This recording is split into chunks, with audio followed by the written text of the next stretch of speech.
Traveling through time and space, it's time for another adventure of the Ostentatious with Austin Shock, here to talk to you about D&D Basics. Today's episode is going to be all about the materials and resources you are going to need if you would like to play Dungeons and Dragons. So, this video is going to cover some of the books, some of the dice, and all that other jazz that we are going to be using for playing Dungeons and Dragons. I'm going to go straight over to my slideshow. Come on. And here we have the show. So as you can see, we have 4 things we're going to be talking about today. The first one, as I mentioned previously, is the books. There are 3 basic books. Now, pretty much everything on screen here are going to be things that I have made either by badly drawing it or taking pictures. That way, there's just a lack of copyright, except for myself. So I'm only ripping myself off if that's what I do. So like I said, books. So there are 3 basic books. I'm going to show them first, then we're going to go over in terms of which ones you need. The first one is the Player's Handbook. This book has the rules, the characters, the species, the classes. If you have more information on those, please go over to my character video. A lot of good stuff in here. The next one is the Monster Manual. This is all the beasties that you could fight in a game. It has all their stats, their actions, their lore in game, which you can either use that or you can make up your own. Lastly, we have the Dungeon Master's Guide. So the Dungeon Master is the one who controls the adventure. This has lots of suggestions about magical items you can give, or a couple random tables, and a few other things here or there. Now, which of these is actually important? Because let's face it, there are a lot of other books. There's Xanathar's Guide to Everything, Xanathar's Guide to Monsters. There are all the modules. There's just so many D&D books. And when you're starting out, the one you need is the Player's Handbook. It is on the #1 spot for a reason. Someone in your group needs to have a copy of the Player's Handbook that other people can somehow have access to, either by passing it around or everyone gets their own copies. It literally has everything that you need to start up your characters and start up your adventures and really get the ball rolling. The next one you might kind of want is the Monster Manual. So the Monster Manual, like I said, has all the monsters in it, all of those things you get to fight, and it's pretty good for being a nice balancer before you can start making your own monsters. Lastly, in third place, we have nothing. Why do I say that? Well, for me personally, I find that the Dungeon Master's Guide is virtually useless. Yeah, it does have a few cool things in there, especially the magical items can give a lot of really great ideas or a lot of really cool incentives for your players to move forward. But for the most part, a lot of things in there are just not what I, as a dungeon master, am looking for. I'm looking more for the suggestions of, say, how to build an encounter or how to balance things out. All these little more nitty-gritty things, whereas this goes into a much broader sense of more, how do you build a story? How do you motivate characters? And for me, there are so many resources online that do that, in addition to my own personal writing that really help me develop those skills a lot better, that I don't really find a use for it. So once again, just to go over these in their physical incarnation, #1 important one,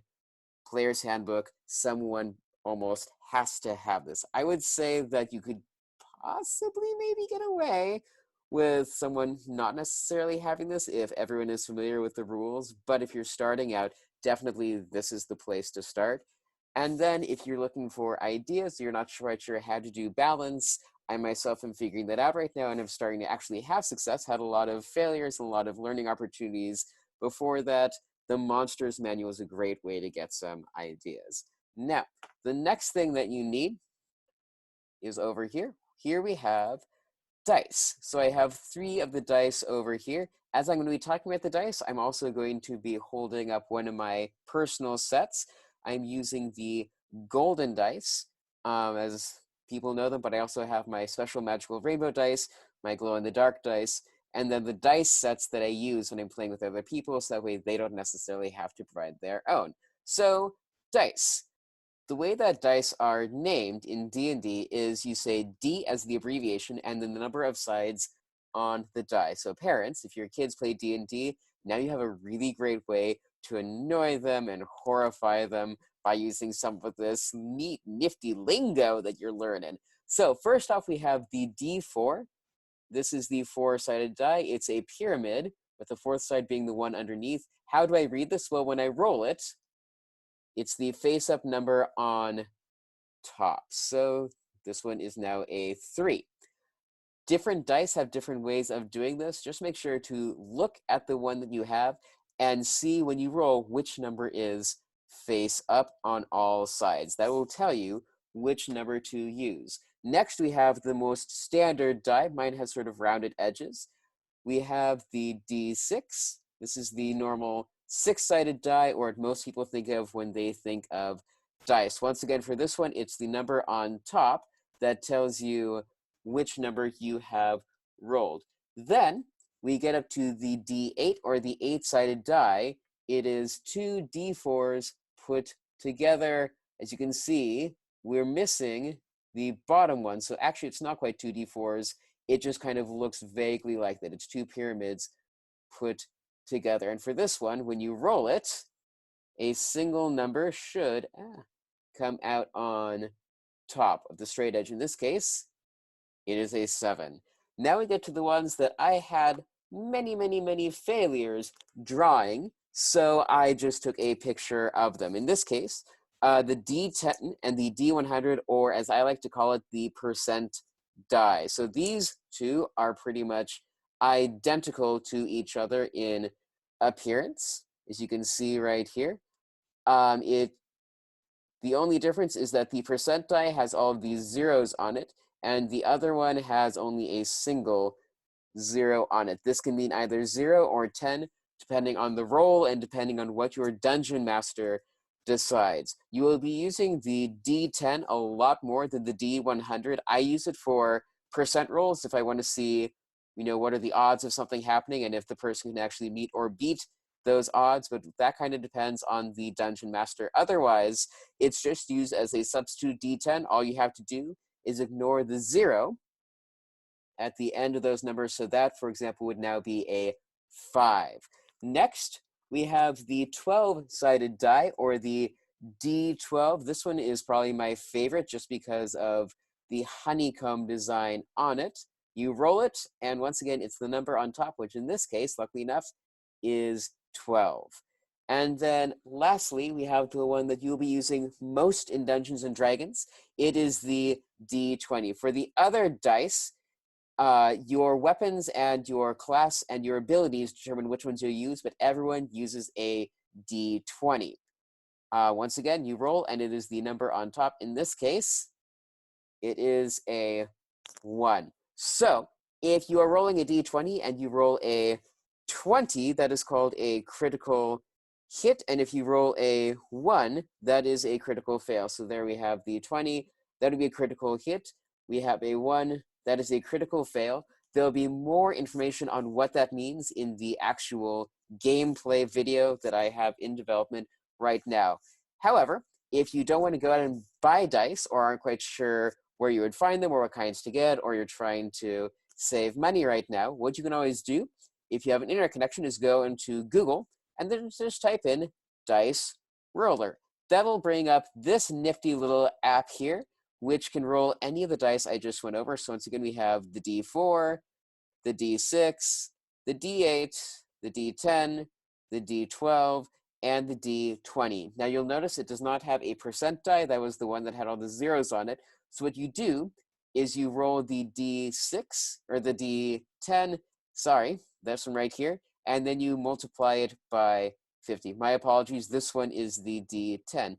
The cool thing about this one is that it will also add up your totals for you, and let's say you have some bonuses. Once again, those will be explained more in the gameplay video, or perhaps in the skills video. You can add in the total bonus, and then it'll add it for the roll. And as you can see, if I get rid of all of these, then the bonus is still there. I'm just going to turn that back into a 0. So this is a really great tool. You can roll multiple of the same die. And anytime you need to roll, you can just hit the roll button. And anytime you need to get rid of dice, say we're getting rid of the ones, you just tap it, and everything changes in accordance to that. So really nifty little app, works really, really, really well. The next thing that you're going to need is your imagination. This is a game that thrives on imagination. Yes, there are going to be some prescribed skills that you can use. For example, maybe you want to do a flip, so your dungeon master has you use your athletics or acrobatics skill for that. Maybe you want to see if you actually do know about pyramids, so your dungeon master has you roll a history check for that one. That's where you use your history skill. However, sometimes you're going to run into things that you want to do that are just not on that skill list.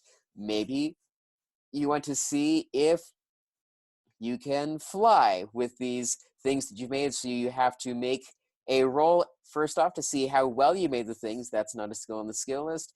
And then you have to roll to see how well you can then use them. Once again, that's not a skill on the skill list, but that would still use the attributes. So your imagination takes what's already there and then builds on top of it to make something even more amazing. Lastly, the thing that you are probably going to need is another person. Yes, there are modules you can buy online that will take you through an adventure, and with those, you could potentially just do those by yourself, but the problem is that it's not going to be as exciting or as engaging for you as a player. If you really want to have the most wonderful player experience possible, get other people. You can do it with just one other person, where one of you is the dungeon master and the other one is controlling a whole party of characters. Or it can be that one person is the dungeon master and everyone else is characters. Or what you can do is just have a whole bunch of people together, and every time you meet a new person as the dungeon master, or once you finish a mini quest, maybe 2 to 3 sessions, it rotates to the next person as the dungeon master. There are just so many different ways of connecting with people over this, but at the end of the day, it does tend to work best if you have more than one person going through this and really engaging with it as an activity. Anyway, this has been my video on Dungeons and Dragons materials that you will need. We went over the 4 things I would say that you need: books, dice, imagination, and friends, enemies, other people.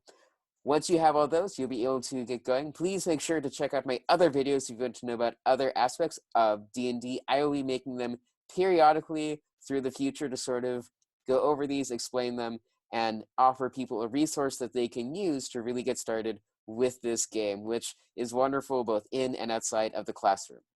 This has been another adventure of the ostentatious. If you like to tell your friends, if you hated to tell your enemies, and if you don't care either way, tell everyone. Stay safe, be amazing, and happy quarantine.